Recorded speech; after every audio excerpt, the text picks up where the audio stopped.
Hi hello how are you all. ಎಲ್ರಿಗೂ ನಮಸ್ಕಾರಗಳು. ಇವತ್ತು ಏನು ಇವತ್ತಿನ ವಿಡಿಯೋದಲ್ಲಿ ಏನು ಹೇಳಕ್ಕೆ ಹೊರಟಿದ್ದೀನಿ ಅಂತಂದರೆ, ಸ್ವಲ್ಪ ಮಟ್ಟಿಗೆ ಫ್ಲ್ಯಾಶ್ ಬ್ಯಾಕ್ ಹೋಗೋಣ. ಸೊ ಫ್ಲ್ಯಾಶ್ ಬ್ಯಾಕ್ ಅಂತಂದರೆ ಬಾಲ್ಯಕ್ಕೆ ಹೋಗೋಣ. ನಾನಾಗಿನ್ನೂ 2ನೇ ಕ್ಲಾಸು ಓದ್ತಾ ಇದ್ದೆ, second standard. I am a student of KES school, Kaivara. I don't know, lots of people don't know, but ಅಲ್ಲಿರತಕ್ಕಂಥವ್ರು ಭಾಳಷ್ಟು ವಿದ್ಯಾರ್ಥಿಗಳಿಗೆ ಗೊತ್ತಿರುತ್ತೆ. KES ಸ್ಕೂಲ್, KE ಅಲ್ಲ, KES ಸ್ಕೂಲ್. ಸೊ ಈಗ ಯಾಕೆ ಇದೆಲ್ಲ ಅಂತ ಅಂದ್ಕೊಳ್ತಾ ಇದ್ದೀರಾ? ಸೊ ಇನ್ ದ ಟೈಮ್ ನನಗೆ ಈ ಒಂದು ವಿಡಿಯೋ ಮಾಡಬೇಕು ಅಂತ 3-4 ಡೇಸಿಂದ, ಸರಿ ಬನ್ನಿರಿ ಇವೆಲ್ಲ ಯಾಕೆ ಅಂತಾನೆ ತಾನೆ. ಎಸ್, 3-4 ಡೇಸಿಂದ ಈ ವಿಡಿಯೋ ಮಾಡೋದಕ್ಕೋಸ್ಕರ ನನಗೆ ಪ್ರಿಪೇರ್ ಆಗ್ತಾನೇ ಇದ್ದೆ. ಸೊ ಈಗ ಟೈಮ್ ಆಯಿತು. So how many of you know ಪುಟಾಣಿ ಸ್ತೋತ್ರಗಳು? ಪುಟ್ಟ ಸ್ತೋತ್ರಗಳು, ಅದೊಂದು ಸಣ್ಣ ಪುಸ್ತಕ ರೀ. I never forget that.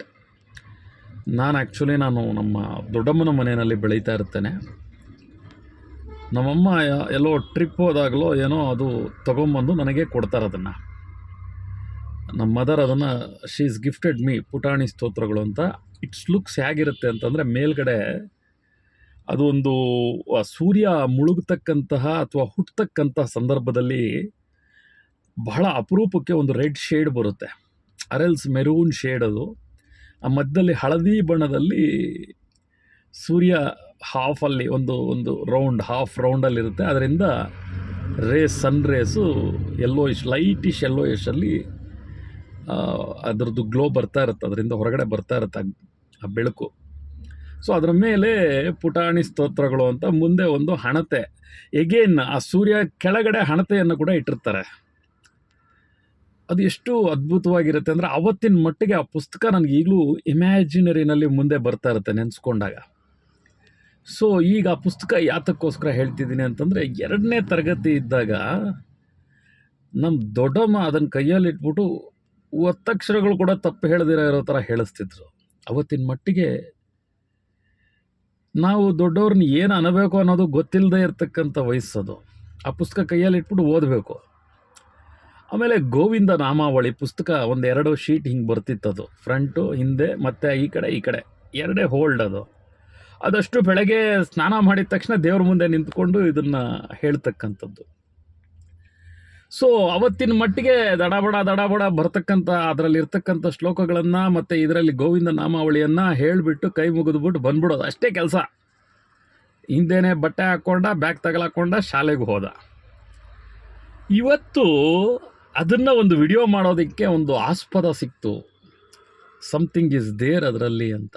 ಏನಪ್ಪ ಅಂತಂದರೆ, ನಿದ್ದೆ ಎದ್ದ ತಕ್ಷಣ ಬೆಳಗ್ಗೆನೇ ನೀನು ಹೇಳಬೇಕಾಗಿರ್ತಕ್ಕಂಥ ಶ್ಲೋಕ ಯಾವುದು ಅಂತಂದರೆ, ಕರಾಗ್ರೇ ವಸತೆ ಲಕ್ಷ್ಮೀ ಕರಮಧ್ಯೆ ಸರಸ್ವತಿ ಕರಮೂಲೆ ಸ್ಥಿತೇ ಗೌರಿ ಪ್ರಭಾತೆ ಕರದರ್ಶನಂ. ಈ ಶ್ಲೋಕವನ್ನು ಹೇಳಿದಾಗ ನನಗೆ ಏನೇನೇನೇನೆಂದರೂ ನಂಗೆ ಅರ್ಥ ಆಗ್ತಿರ್ಲಿಲ್ಲ. ಏನೋ ಬುಕ್ಕಲ್ಲಿ ಕಂಟೆಂಟ್ ಇದೆ, ಆ ಚಿಕ್ಕದೊಂದು ಪುಸ್ತಕ ನನ್ನ ಕೈಯಲ್ಲಿ ಇಟ್ಟಿದ್ರು, ಹೇಳ್ತಾರೆ. ಆವಾಗ ತಲೆ ತಿಂತಾರೆ ಅನ್ನೋದು ನಮಗೆ ಗೊತ್ತಿರಲ್ಲ ಬಾಲ್ಯದಲ್ಲಿ, ಅರ್ಥ ಮಾಡ್ಕೊಳ್ಳಿ. ಹೇಳ್ತಾರೆ, ಹೇಳಬೇಕಷ್ಟೇ, ಹೇಳು. ಲೇಟರ ಅದರ ಉಲ್ಲೇಖ ಎಷ್ಟು ಅದ್ಭುತವಾಗಿದೆ ನೋಡಿ. ಕರಾಗ್ರೇ, ಬೆಳಗ್ಗೆ ಎದ್ದು ಕೈಯನ್ನು ಉಜ್ಜಿಕೊಂಡು ನಮ್ಮ ಕೈನ ದರ್ಶನ ಮಾಡಬೇಕು ಅಂತ ಹೇಳ್ತಾರೆ. ಅಂದರೆ ಬಿಸಿಯಾದ ಒಂದು ಹಿತವಾದ ಕಾವು ಕೊಡಬೇಕು ಕೈಗೆ. ಎದ್ದ ತಕ್ಷಣ ಬಲಗಡೆಗೆ ತಿರುಗಬೇಕು ನೋಡಿ. ಬಲಗಡೆಗೆ ತಿರುಗಿ ಬಲಭಾಗದಲ್ಲಿ ದೇವರದ್ದು ಒಂದು ಫೋಟೋ ಇದ್ದರೆ ದೇವರ ಮುಖವನ್ನು ನೋಡಿ, ಅಕಸ್ಮಾತ್ ನೀನು ಅಲ್ಲಿ ನೋಡಿಲ್ಲ ಅಂದರೂ ನಿನ್ನ ಕೈನಲ್ಲೇ ಕರಾಗ್ರೇ ವಸತೆ ಲಕ್ಷ್ಮೀ. ಏನಿ ಕರಾಗ್ರೇ ವಸತೆ ಲಕ್ಷ್ಮೀ? ವಸತೆ ಅಂದರೆ ಏನು? ಇರ್ತಕ್ಕಂಥದ್ದು ಕೈನಲ್ಲಿ ಲಕ್ಷ್ಮಿ. ಕರಾಗ್ರೇ ವಸತೆ ಲಕ್ಷ್ಮೀ ಕರಮಧ್ಯೆ ಸರಸ್ವತಿ. ಕೈನ ಮಧ್ಯಭಾಗದಲ್ಲಿ ಸರಸ್ವತಿ ಇರ್ತಾಳೆ. ಕರಮೂಲೆ ಸ್ಥಿತೇ ಗೌರಿ, ಮೂಲವಾಗಿ ಗೌರಿ ಇರ್ತಾಳೆ ಅಂತ ಹೇಳ್ತಾರೆ. ಕರಮೂಲೆ ಸ್ಥಿತೇ ಗೌರಿ ಪ್ರಭಾತೆ. ಎದ್ದ ತಕ್ಷಣ ನಿನ್ನ ಕೈಯನ್ನು ನೋಡ್ಕೋ.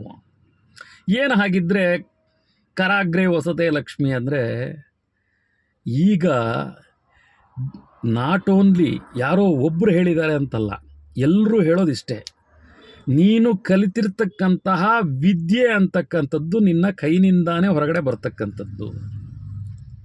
ಸೊ ಈಗ ನೋಡಿ, ಕಾಯಕವೇ ಕೈಲಾಸ, ಇದನ್ನು ಒತ್ತಿ ಸಾರಿ ಹೇಳಿರ್ತಕ್ಕಂಥವ್ರು ಯಾರು ಅಂತಂದರೆ ನಿಮ್ಗೆಲ್ರಿಗೂ ಗೊತ್ತು, ಬಸವಣ್ಣನವರು. ಅಂದರೆ ಶ್ರಮಜೀವಿ ಒಬ್ಬನೇ ಕಷ್ಟ ಬೀಳ್ತಕ್ಕಂತಹ ವ್ಯಕ್ತಿ ಮಾತ್ರನೇ ಅವನ ಹಾದಿ, ಅವನ ಕೈನಲ್ಲಿ ಲಕ್ಷ್ಮಿ ಇರ್ತಾಳೆ ಅಂತ. ಅಂದರೆ ಏನು ಕೈನಲ್ಲಿ ಲಕ್ಷ್ಮಿ ಇರ್ತಾಳೆ ಅಂದರೆ ಕೈನಲ್ಲಿ ವಿದ್ಯೆ ಇರುತ್ತೆ ಅಂತ. ನೀನು ವಿದ್ಯೆ ಕಲ್ತಿದೀಯಾ, ನಿನ್ನ ಕೈನಲ್ಲಿ ವಿದ್ಯೆ ಇದೆಯಾ, ನಿನ್ನ ಕೈನಲ್ಲಿ ಲಕ್ಷ್ಮಿ ಇದ್ದಾಳೆ. ನಿನ್ನ ಕೈನಲ್ಲಿ ಲಕ್ಷ್ಮಿ ಇದ್ದಾಳೆ ಅಂದರೆ ನಿನ್ನ ಕೈನಲ್ಲಿ ಲಕ್ಷ್ಮಿ ಇರಬೇಕು ಅಂದರೆ ನಿನಗೆ ಸರಸ್ವತಿ ಒಲ್ದಿರಬೇಕು ಅಂತ. ಯಾರೀ ಸರಸ್ವತಿ ಅಂದರೆ ಜ್ಞಾನ. ನಾನು ಮತ್ತೆ ಹೇಳ್ತೇನೆ, ನಾಲೆಡ್ಜ್ ಬೇರೆ, ಬುದ್ಧಿ ಬೇರೆ, ಜ್ಞಾನ ಬೇರೆ, ತಿಳ್ಕೊಂಡಿರ್ತಕ್ಕಂಥದ್ದೇ ಬೇರೆ.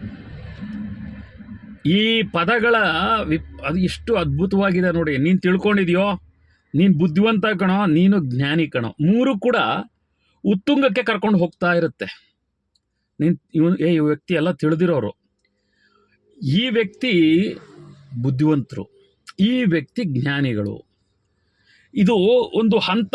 ಇದರ ಮಧ್ಯೆ ಭಾಳಷ್ಟಿದೆ. ನೀವು ಡಿಕ್ಷನರಿಗಳಲ್ಲಿ ಬೇರೆ ಬೇರೆ ಪದಗಳು ಇನ್ನಷ್ಟು ಬರ್ತವೆ. ಅಷ್ಟು ಡೆಪ್ತಾಗೆಲ್ಲ ಹೇಳ್ಕೊಂಡು ಹೋದರೆ ಟೈಮ್ ತುಂಬ ಎಳೆಯುತ್ತೆ. ಈಗಲೇ 6-7 ನಿಮಿಷಕ್ಕೆ ಹೊರಟೋಯ್ತು. ಸೊ ಕರಮೂಲೆ ಸ್ಥಿತೇ ಗೌರಿ ಅಂತ ಹೇಳಿದ್ರು.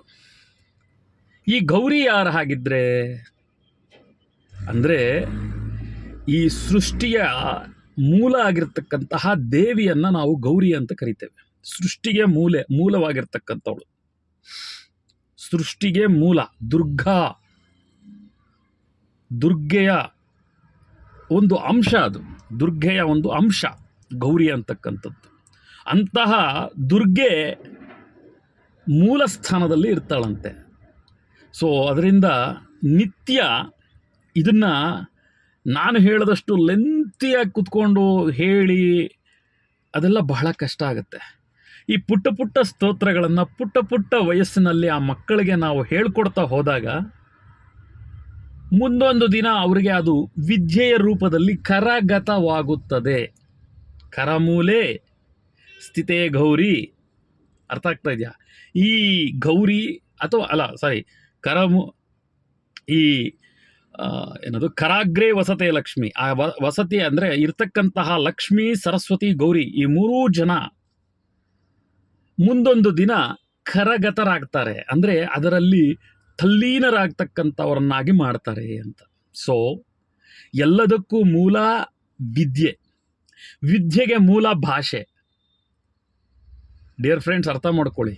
ಭಾಷಾ ಜ್ಞಾನ ಅಥವಾ ಭಾಷೆಯ ಮೇಲೆ ಹಿಡಿತವನ್ನು ಸಾಧಿಸ್ತಕ್ಕಂಥದ್ದು ನಿರಂತರ ಅಭ್ಯಾಸ.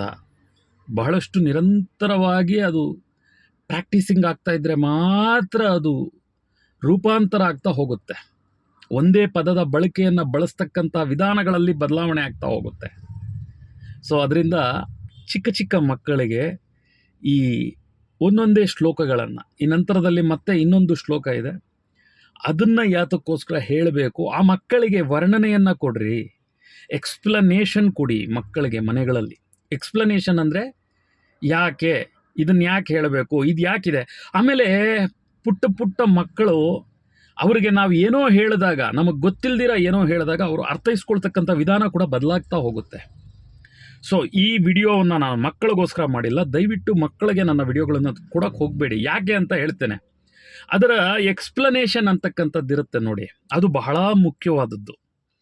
ಅದನ್ನು ನೇರವಾಗಿ ನೀವು ಅರ್ಥೈಸ್ಕೊಂಡು ಅವ್ರಿಗೆ ಹೇಳೋದನ್ನು ಅದೇ ರೀತಿಯಾಗಿ ಕೊಡಬೇಕು ಅಂತ ಹೇಳ್ತೇನೆ. ವಾಟ್ ಇಟ್ ಈಸ್, ಪೆನ್ನನ್ನು ಪೆನ್ ರೀತಿನಲ್ಲೇ ಕೊಡಬೇಕು, ಆವಾಗ ಬರೆಯೋದಕ್ಕೆ ಈಸಿ ಇರುತ್ತೆ.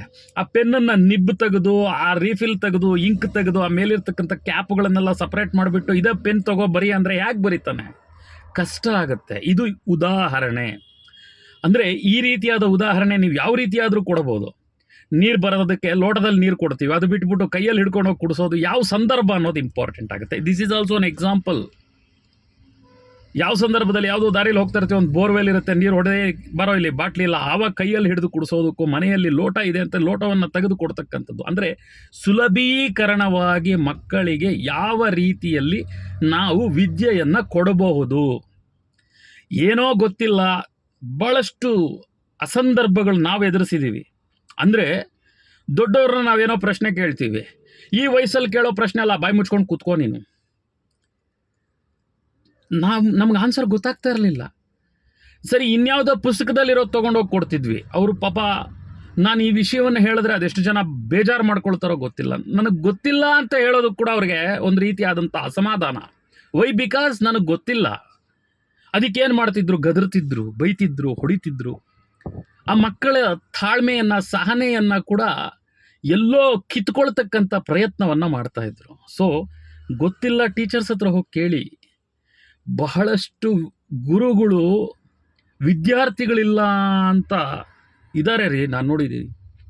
ಬಹಳಷ್ಟು ಗುರುಗಳು ವಿದ್ಯಾರ್ಥಿಗಳು ನನ್ನ ಹತ್ರ ಬರ್ತಾ ಇಲ್ವೇ ಹೇಳಿಸ್ಕೊಳ್ಳೋದಕ್ಕೆ ಅಂತಕ್ಕಂತಹ ಗುರುಗಳಿದ್ದಾರೆ. ಅಂತಹ ಗುರುಗಳು ಎಲ್ಲಿದ್ದಾರೆ ನೋಡಿ.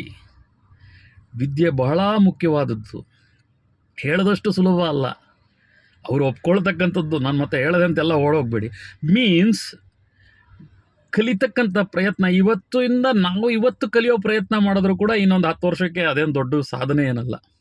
ಇವತ್ತು ಮನೆಗಳಲ್ಲಿ ನಾವು ಮಾತಾಡ್ತಕ್ಕಂಥ ವಿಧಾನಗಳನ್ನು ಬದಲಾಯಿಸ್ಕೊಳ್ತಾ ಹೋದರೆ ಆಟೋಮೆಟಿಕ್ಕಾಗಿ ಬಂದ್ಬಿಡುತ್ತೆ. ಸೊ ಪ್ರಯತ್ನ ನಮ್ಮಲ್ಲಿದೆ, ಕಲಿಬೇಕು ಅಂತಕ್ಕಂತಹ ಆಸಕ್ತಿ ನಮ್ಮಲ್ಲಿದೆ. ವಯಸ್ಸು ಯಾವುದ್ರಿ ಅಡ್ಡ ಬರೋದಕ್ಕೆ?